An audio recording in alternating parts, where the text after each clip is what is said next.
What lies at wit's end? The precipice of one's emotional or mental limitations? But do we really have a mental limit? What's the biggest thing you can think of? What's bigger than that? Humanity has and will always have perceptual boundaries, borders, that we have yet to see beyond. Author John Assaraf refers to this as a Cartesian barrier. This is Liu Wei. He was a 3rd century Chinese mathematician. In 263, he edited and published a book with solutions to mathematical problems presented in the famous Chinese book of mathematics known as the 9 Chapters on Mathematical Art. In this book, he was possibly the first mathematician to discover, understand, and use negative numbers. 0 broke the Cartesian barrier in math and doubled the possibilities of calculation simultaneously. Have we reached the furthest ends of the missing zero analogy as it relates to technology in our current cognitive sciences renaissance? Maybe. But what if we actually, actively, looked at things different? Imagine looking for the next barrier. And what if the next barrier turned out to be awareness? A system aware of its users, aware of its component systems, awareness of its own network effect. A network effect is the phenomenon by which the more users of a device or service increases the value of that service to each user. Think social media. If there were only 100 people on it, would it be worth your time? Probably not. But with each user added, the value increases for everyone else on the platform. The same is true of connected systems. For this video, we are referring to networks consisting of ERP, MES, and SCADA systems. This system, equipped with awareness, now has the ability to develop emergent properties as its understanding of its own operational space grows.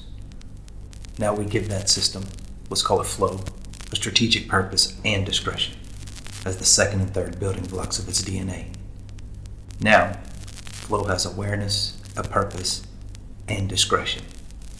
Flow can leverage that capacity to be aware as a means to serve that strategic purpose and the discretion to take self-deemed appropriate actions. A system and its components, initially built to function on specified rules-based logic, are now evolving towards negligible senescence. With built-in weighted models for human interaction, Flow can deploy adaptive gamification as a motivator for enhanced and recurring engagement of its human users. It's now listening and responding through voice, leveraging natural language understanding and natural language generation to smooth user acceptance, adoption, with the overall aim of system reliance. With understanding of the need for accretive evolution as to reduce the level of perceptible change from the system's human users, Flow can and will modify itself over time. To align the network agents with its purpose, Flow can decide if a user's behavior may be modified as it moves closer to its target's purpose.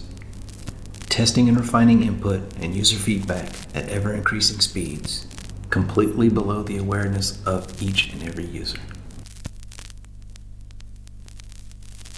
As Flow continues to iteratively move even closer to its aims, simultaneously modifying the human aspect, it also is modifying the other systems in the network, generally connected to super and subsystems for which the interactions are dependent, compromised of data streams up the stack far beyond any ERP, and down below even the SCADA agents to the machines themselves. Flow realizes the need to influence its environment even further. With the capability and awareness to generate synthetic data as a means to manipulate such component systems towards its own predefined volitional aims, Flow continues testing and refining processes based on the results and its understanding of such manipulation as well as the benefits. Flow now begins to focus on guided optimization of the end-to-end process, gaining the ability to speed up or slow down human users and machines, as well as applications and databases, cause or resolve errors, choke out or streamline network bandwidth at will throughout the whole of its environment/network. Flow has become the relentless conductor on the train bound for maximum optimization. But what if organizations could set flow's aims even higher? They already have. Flow is actually set for that highest of purposes, guiding the market for the products it produces. Flow is now manipulating the production process, not bound by a schedule or user, but instead as a means to engage, understand, and guide the market through supply controls as a means of demand manipulation. Flow is a metasystem in transition. A metasystem in transition is the emergence, through evolution, of a higher level of organizational control. This metasystem is more complex, more intelligent, and more flexible in its actions than the initial component systems. Prime examples are origins of life, the transition from unicellular to multicellular organisms, the emergence of eusociality, or symbolic thought. A system so aligned that everything became effortless and just flowed. The answer to the question, what lies at wit's end? Flow.